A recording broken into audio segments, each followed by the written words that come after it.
Bakshi sir. देखिए साहब, हर 2 minute में पाकिस्तान के जो पॉलिटिशियन है वो अपने 1.5 पाव आधे पाव के न्यूक्लियर बॉम्ब पे आ जाते हैं और दुनिया जहान को धमकियां देते रहते हैं कि साहब टेररिज्म करना हमारा जन्म सिद्ध अधिकार। मैं साहब खत्म कर लूं, बीच में मत बोलिए इरशाद जी। था मैं खत्म कर लूं, फिर आप बोलिएगा, जवाब दीजिएगा। अब आप साहब धमकी दे रहे हैं ईरान को, आप धमकी दे रहे हैं ईरान को कि आप रिटेलिएट करेंगे। We would like to see that, we would like to see that. मैं नहीं समझता आपकी फौज रिटेलिएट करने वाली है, क्योंकि वो इसको छुपाने की कोशिश कर रहे हैं। कल से ये कोशिश है कि ये पब्लिक डोमेन में आए ही ना, और हमने ना देखा ना सुना, तो साहब तो हमको रिटेलिएट करने की जरूरत नहीं है। You are looking for excuses not to retaliate. आप कह रहे हैं कि साहब गलती से फायर हो गया है, आपकी उम्मीद है कि शायद ईरान बोल दे हाँ जी साहब ये गलती से चल गया था, हमारा इरादा नहीं था। उन्होंने बड़ा सोच समझ। और बख्शी सर मैं बड़ा हतप्रभ हूं, बख्शी सर मैं बड़ा हतप्रभ हूं कि गलती हुई तो पाकिस्तान में जाके गिरा। ये कैसी गलती है एम्बेसडर, ये कैसी गलती है? देख, कोई गलती नहीं है सर, लेकिन एक प्रश्न ये उठता है कि ये जैश अल अदल है, ये पाकिस्तान में क्यों बेस है? क्योंकि पाकिस्तान इनका प्रयोग करना चाहता था ईरान पे प्रेशर डालने के लिए कि जब चाहेंगे इनको हम अनलीश कर देंगे, जैसे उन्होंने अनलीश किया था दिसंबर में, कुछ लोग मार दिए थे। और फिर IS को अनलीश किया था जब कासिम अल सुलेमानी का जो 4थी डेथ एनिवर्सरी पर कितने 100 लोग मर गए थे, कई दर्जन लोग मर गए थे। तो ये सोचना कि आतंक के जरिए, और मैं बड़े ध्यान से कह रहा हूं, आतंक का समर्थन करने के जरिए मैं दूसरे देशों पर प्रभाव डाल सकता हूं, ये बिल्कुल गलत है। ये बहुत पुराने ख्याल है, बिल्कुल करोड़ साल पुराने ख्याल हैं, भूल जाइए। और पुराने ख्यालातों से आगे बढ़ना होगा। इस बीच आपको एक और बड़ी खबर में बता दूं, पाक और ईरान मामले में चीन की एंट्री हो गई है। चीन की दोनों देशों से शांति की अपील है। इरशाद जी गलती बता रहे थे, लेकिन चीन की एंट्री हो गई और चीन ने हमले की निंदा भी। ये जानकारी आपको दे दूं, पाक के प्रधानमंत्री ने तो कुछ कहा भी नहीं है, लेकिन चीन ने दोनों देशों से कहा है कि आप शांति बनाए रखें। आरजू काजमी जी से कमेंट लेता हूं, उसके बाद कर्नल शैलेंद्र आप कुछ कहना चाह रहे हैं। लेकिन आरजू जी, चीन खुद मान रहा है, लेकिन आपके खुद इरशाद जी बैठे हुए हैं। इरशाद जी आऊंगा, आपसे जवाब लूंगा। आरजू जी, ये बड़ी बात कह दी है चीन ने कि दोनों देश शांति स्थापित करें, शांति से काम लें। बिल्कुल ठीक कहा है चीन ने, और मेरा ख्याल है कि पाकिस्तान सुनता भी सिर्फ चाइना की ही है। हाँ। अगर कहा जाएगा तो यकीनन सुनेगा। मेरा ख्याल है कुछ बेहतर होगा ये सारा मामला। ठीक है इरशाद जी।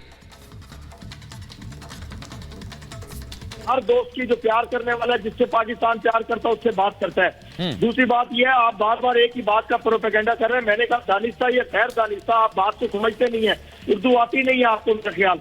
तो मैंने बड़ी सीधी बात की है कि हम अपने सिफारती ताल्लुकात की बिना पे बात करेंगे, और वही बात साबित हो गई कि चाइना दरमियान में अगर आया है, अगर हमारे दरमियान को टेंशन है तो हम दूर कर लेंगे, हम दोस्त भी हैं। इरशाद जी, चाइना ने भी हमले की निंदा नहीं की है।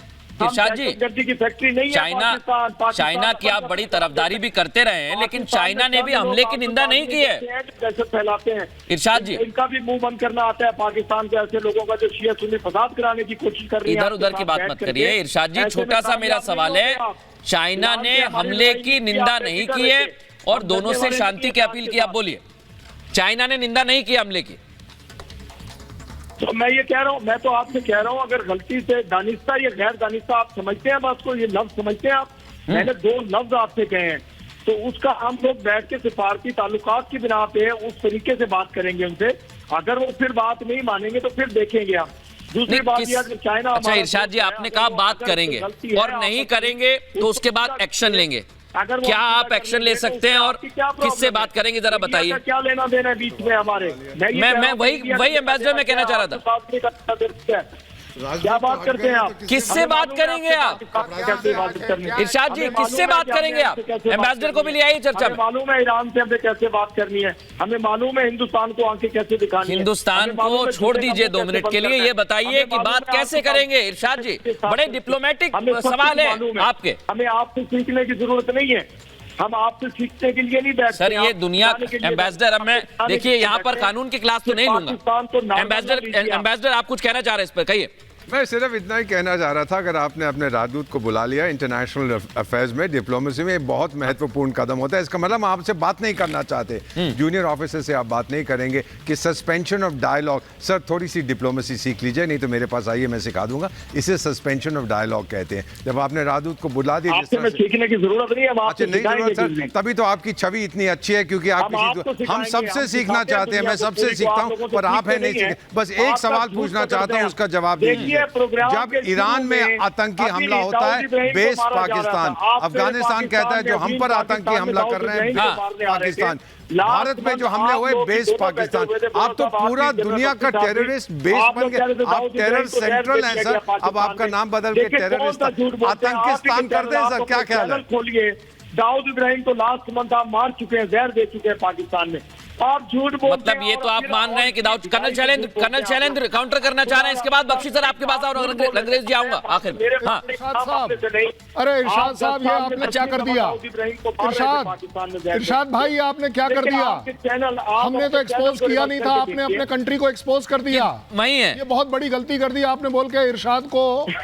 इरशाद ने गलती कर दी कि दाऊद को हमने पाकिस्तान में पा लिया। आज आप एक्नॉलेज कर रहे हैं। आपने तो ये बोलना था कि नहीं है, आपका स्टैंड है। और जहां तक आप बात कर रहे हैं ना, गलती से, वो गलती से मिसाइल आ सकती है, लेकिन ड्रोन मैंने चलाया हुआ है रिमोट से, वो चलाया। एक बड़ी खबर मिल रही है, मैं आप दोनों को रोकना चाहूंगा। कर्नल शैलेंद्र, एक बड़ी बैठक, ईरान के हमले से मुस्लिम देशों में हड़कंप है। जानकारी है कि अरब लीग की एक आपात बैठक बुलाई गई है। पाकिस्तान पर एयर स्ट्राइक को लेकर अरब लीग की यह बैठक बुलाई गई है और हमारे साथ मेजर जनरल जीडी बख्शी हैं। सर, बड़ी बैठक, आपात बैठक अरब लीग की। नहीं, बेशक देखिए, ये बीच में चीन की मध्यस्थता से सऊदी अरेबिया और ईरान के ताल्लुकात वो जो थे वो ठीक हो रहे थे, लेकिन अब जो सारा वहां पे गदर हुआ है, इजराइल अरब जो हमास कॉन्फ्लिक्ट, रेड सी में हाउती के हमले, उसके बाद अब समीकरण कुछ बदली से होते लग रहे हैं। तभी ये आपातकालीन बैठक है। मेरा ख्याल वो लोग कोशिश करेंगे कि ये एस्केलेट ना हो, लेकिन मैं नहीं समझता पाकिस्तान ज्यादा एस्केलेट करने की पोजीशन में है, क्योंकि एक तो वो चीन के सक्के बनते हैं, आरजू जी को भी फिर जाके अमेरिका में विक्टोरिया नोलैंड से गुफ्तगू करते हैं। हाँ। उसके कहने पे ईरान पे दबाव डालते हैं। आप साहब सक्के किसके हैं? कम से कम चीन के तो सक्के हो जाइए। सारे पैसे अब वहां से हम अपने लोगों के जैसा आपको बंद हो गए। साहब, बड़ी हैरत की बात है, बट आप बार बार धमकी दे रहे थे। नहीं, आरजू जी, मैं आपसे एक सवाल करूंगा क्योंकि थोड़ा सा वक्त भी कम है मेरे पास। आरजू जी, एक छोटा सवाल ये है, अभी तक पूरी डिबेट में, पूरी चर्चा में इरशाद जी ये तो मान रहे हैं कि कुछ ना कुछ हुआ है, लेकिन वो कह रहे हैं गलती से हुआ है। ये भी कह रहे हैं कि हम बातचीत करेंगे, लेकिन राजनायक को बुला लिया, बात कैसे करेंगे?